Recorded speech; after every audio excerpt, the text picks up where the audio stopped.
how did you get started in becoming a food critic? Yeah, I get asked that a lot, and I guess looking way back, I probably owe a lot of it to my dad.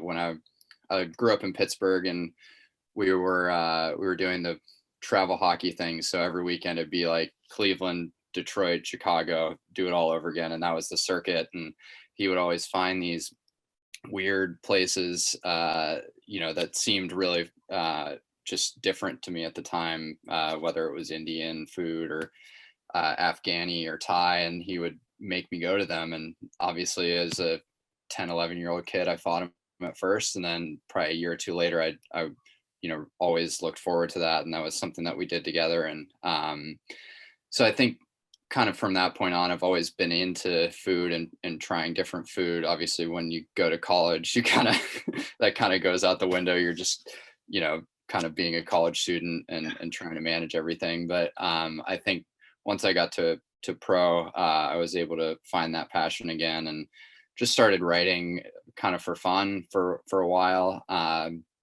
And then when I played in Kansas City, I think I started doing that a little more because that was a really good food city. My first 2 years, I played in Stockton and Quad Cities, so they weren't really necessarily the food meccas of the world. But once I got to Kansas City, I kind of got to really, really explore and do that. And then when I got to Charleston, I eventually applied for a freelance writing job with this online publication called Eater. They have maps for I think 30 cities throughout the country, and they just do like guides. And so I was doing like 10 best places in Charleston to go eat chicken wings and that sort of thing. And then I started doing freelance work for other publications. I interned at Charleston Magazine and just kind of slowly started building it up from there. And then in February, before the pandemic, the job that I have now as cuisine editor opened up, and